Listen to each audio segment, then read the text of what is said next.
Servir le bois de la meilleure façon qui soit, à travers plusieurs générations, le faire évoluer dans les formes contemporaines avec une entreprise constituée pour l'essentiel de compagnons, telle fut l'ambition première d'Alain Bérou, récemment disparu. Visite du Mage, son propre chalet près de Serge Chevalier, où Anne, son épouse, explique leur savoir-faire.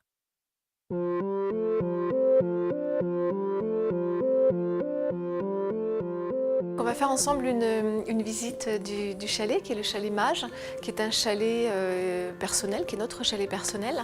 C'est un chalet aussi qui a la particularité en fait de nous servir pour les visites des différents clients.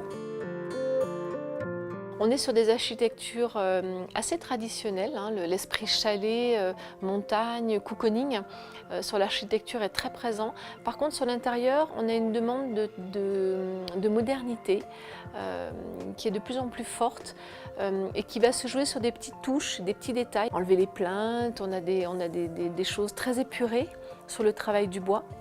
Des étagères très modernes, un petit peu larges, des angles à 45, donc des lignes pures, avec des mélanges de matières cocooning, vraiment arriver à trouver un équilibre entre la tradition et la modernité.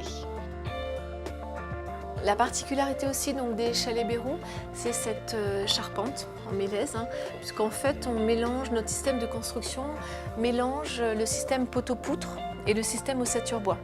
Donc le système poteau-poutre, c'est ce qui nous permet d'avoir ces poutres apparentes qui sont des poutres porteuses et qui sont d'assez grosses sections, puisqu'elles portent la structure et notamment sur ce chalet, elle porte un toit en lauze, donc il faut forcément qu'elle soit plus épaisse que sur d'autres types de toits.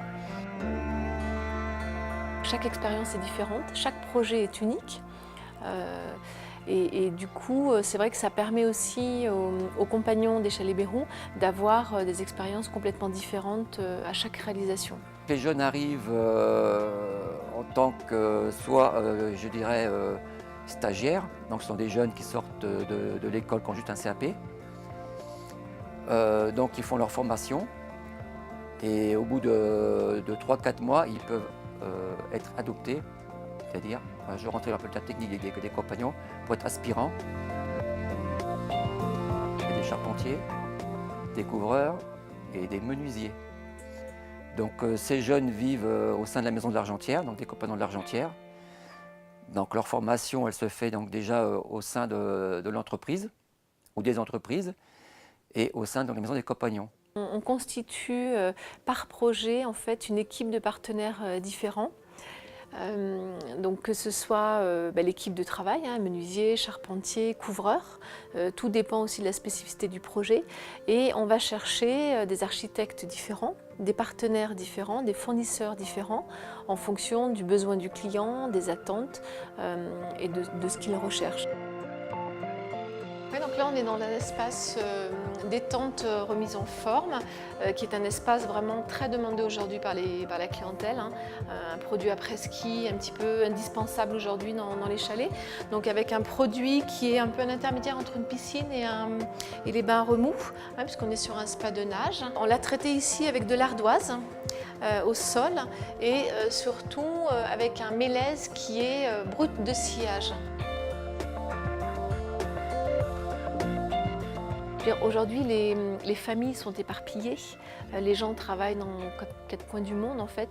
Et le rôle de l'épouse en fait est vraiment de vouloir dans un chalet regrouper toute sa famille.